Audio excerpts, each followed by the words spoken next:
Halo, Assalamualaikum. Perkenalkan nama saya Laila Nusaibah, saya dari kelas 11 3. Di sini saya akan menjelaskan 6 materi, yaitu pertama VOC, yang kedua itu kekuasaan Republik Bataaf di Indonesia, yang ketiga itu kekuasaan Belanda di Indonesia, dan yang keempat itu sistem tanam paksa, yang kelima itu politik pintu terbuka, dan yang terakhir itu politik etis. Kita langsung saja ke materinya, yaitu VOC. VOC merupakan kongsi dagang Belanda yang mampu menguasai Nusantara pada abad ke-17. VOC didirikannya itu oleh Johan van Oldenbarnevelt pada tahun 1602 yang dilatar belakangi adanya persaingan dagang antara pedagang Belanda. Keberadaan VOC menjadi sangat menguntungkan bagi Belanda. Berdirinya VOC diawali dari modal pertama sebanyak 6,5 miliar gulden oleh 17 direktur yang kemudian dikenal sebagai Heren Zeventien. Setelah mengalami perkembangan yang pesat, VOC menghadapi masalah dengan perdagangan Spanyol dan Portugis. Hal tersebut membuat pemerintah Belanda memberikan hak oktroy atau istimewa kepada VOC. Peter Bots menjabat sebagai Gubernur Jenderal VOC. Kebijakan Peter Both adalah memindahkan pusat VOC karena letak strategis dan lebih mudah mengalahkan Portugis di Malaka. Berakhirnya VOC pada Desember 1780 terjadi perang antara Belanda dan Inggris. Konflik ini mengakibatkan kritis keuangan hingga VOC tidak mampu lagi menanggung biaya yang diajukan. Kekacauan ini mengakibatkan kegiatan perdagangan VOC terganggu. Selanjutnya membahas materi tentang Republik Bataaf di Indonesia. Republik Bataaf merupakan pemerintahan kolonial di Hindia Belanda yang berdiri pada tahun 1795 sampai 1811. Berdirinya Bataaf itu tidak terlepas dari penduduk Belanda dan Perancis. Selama tahun 1800 sampai 1811, pemerintah Republik Bataaf dipimpin oleh Herman Willem Daendels dan Jan Willem Janssens. Kekuasaan Republik Bataaf mengalami kemunduran. Pada tahun 1811, setelah Inggris mampu menguasai Nusantara Inggris berdasar surat-surat Kew yang berisi penyerahan Hindia Belanda oleh Belanda kepada Inggris. Herman Willem Daendels memiliki tugas utama mempertahankan Jawa dari ancaman Inggris, maka Daendels menerapkan kebijakan-kebijakan sebagai berikut. Yang pertama itu bidang militer, kedua itu ekonomi, ketiga itu pemerintahan, dan keempat itu sosial. Masa pemerintahan Jan Willem Janssens dituntut mempertahankan Pulau Jawa dari serangan Inggris. Tanggal 4 Agustus 1811, Inggris menyerbu Batavia. Janssens melarikan diri ke Semarang untuk mencari perlindungan ke Mangkunegaran. Akhirnya pada 18 September 1818, Janssens harus menandatangani kapitulasi Tuntang. Kekuasaan Inggris di Indonesia. Inggris menjajah Indonesia dari tahun 1811 hingga 1816. Penjajahan Inggris diawali dengan datangnya Belanda pada 4 Agustus 1811. Saat itu dikuasai oleh Rep Bataaf yang dipimpin Jan Willem Janssens. Pada tanggal 26 Agustus 1811, Batavia itu jatuh ke tangan Inggris atau pasukan perang Inggris di bawah Sir Thomas Stamford Raffles melakukan penyerangan kepada Jan Willem Janssens yang melarikan diri ke Semarang. Terus Lord Minto yang menjabat sebagai gubernur jenderal EIC di India itu menugaskan Raffles untuk menjadi letnan gubernur di Jawa. Kebijakan Raffles selama menjabat sebagai letnan jenderal di Jawa itu, yang pertama itu ada kebijakan di bidang pemerintahan, terus yang kedua itu bidang ekonomi, yang ketiga itu ada di bidang sosial budaya, yaitu menyelesaikan tulisan History of Java, terus penemuan bunga Rafflesia Arnoldi, terus ketiga itu pemugaran beberapa candi seperti Candi Borobudur dan Prambanan. Selanjutnya itu mengembangkan pusat penelitian kebun raya. Terus berakhirnya masa pemerintahan Raffles itu berkaitan dengan Konvensi London pada tahun 1814 dengan isinya itu Belanda menerima kembali seluruh daerah penjajahan di Inggris. Terus Inggris memperoleh wilayah India dari Belanda. Untuk selanjutnya itu tentang masa pemerintahan kolonial Belanda. Sejak masa awal kekuasaannya, kondisi perekonomian Belanda atau tanah jajahan itu lagi mengalami krisis karena mereka banyak pengeluaran dana untuk membayar perang.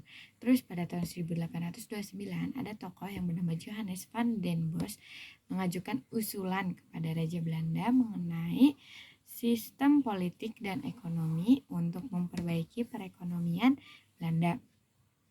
Terus sistem penanaman menurut Van den Bosch diberlakukan dengan memanfaatkan kaum pribumi dengan kerja rodi. Konsep ini itu dikenal dengan istilah Kalterstelsel yang artinya itu tanam paksa. Kemudian Van den Bosch diangkat menjadi gubernur jenderal yang berkuasa di Indonesia. Terus para pelaksanaan sistem tanam paksa ini umumnya itu tidak sesuai dengan ketentuan atau melanggar hukum HAM, yaitu membawa penderitaan bagi rakyat pribumi. Belanda telah mengeruk keuntungan dan kekayaan berlimpah. Terus tahun 1860 itu terbit 2 buku yang semakin mendorong pro kontra tanam paksa. Kedua buku ini itu mengkritik keras terhadap sistem tanam paksa secara berangsur. Akhirnya sistem tanam paksa itu dihapus. Dalam pelaksanaan sistem usaha swasta tetap membawa penderitaan bagi rakyat, di mana kerja paksa masih diteruskan. Selanjutnya itu mengenai materi tentang politik terbuka. Politik pintu terbuka itu kebijakan politik di mana perekonomian di Indonesia itu dibuka kepada pihak swasta untuk mendorong pertumbuhan ekonomi dan mengingatkan kesejahteraan. Terus latar belakang pintu terbuka itu yang pertama itu penyimpangan tanam paksa yang membawa penderitaan rakyat. Terus yang kedua itu perkembangan paham liberalisme sebagai akibat dari revolusi Prancis dan revolusi industri. Yang ketiga itu kemenangan kaum liberal dalam parlemen Belanda. Kebijakan pintu terbuka pada tahun 1870 itu sistem tanam paksa dihapuskan. Ekonomi diserahkan kepada pihak swasta. Terus ditandatangani dengan dikeluarkannya Undang-Undang Agria 1870 dan Undang-Undang Gula 1870. Terus pelaksanaan pintu terbuka itu yang berkembang di perkebunan Indonesia. Itu ada perkebunan tebu di pesisir pantai utara Jawa, terus perkebunan kina di Jawa Barat, dan para investor membangun sarana dan prasarana seperti jalan raya, irigasi, jalur kereta api dan jembatan. Terus terdapat juga Koeli Ordonansi 1880 yang mengatur hubungan majikan dengan kuli kontra. Para pekerja yang melanggar ketentuan kontrak kerja itu lebih dikenal dengan penali sanksi. Yang terakhir itu membahas tentang politik etis, di mana politik etis itu atau politik balas budi artinya itu kebijakan Hindia Belanda sebagai reaksi tuntutan proses dari diterapkannya kebijakan tanam paksa yang dilayangkan oleh Van Deventer pada 1901.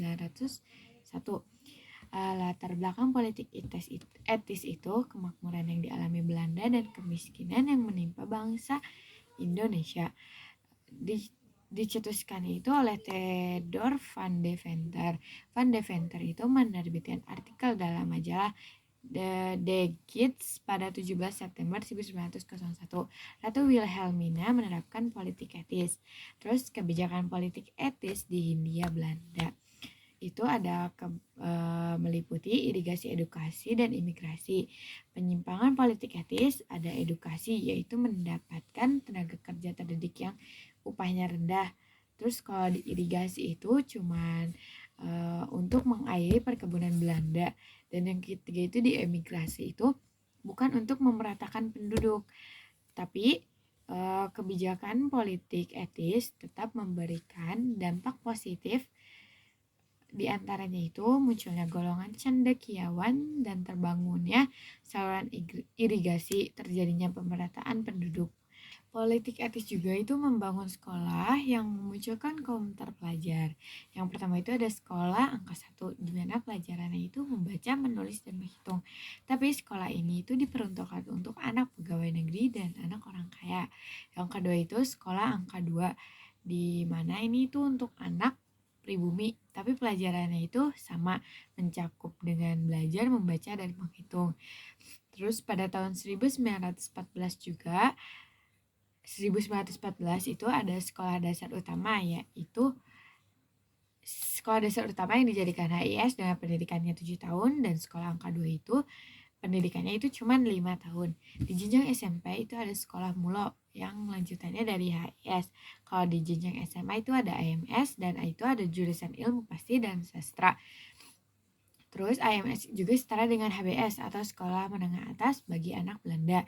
Terus ada juga sekolah tinggi kedokteran atau Stovia yang emang banyak dikenal, itu ada di Batavia, dan Osvia sekolah untuk calon pegawai negeri, dan sekolah tinggi teknik di Bandung, atau sekolah pertanian di Bogor, atau yang sering kita kenal itu IPB. Sekian penjelasan dari saya. Kurang lebihnya mohon maaf. Wassalamualaikum warahmatullahi wabarakatuh.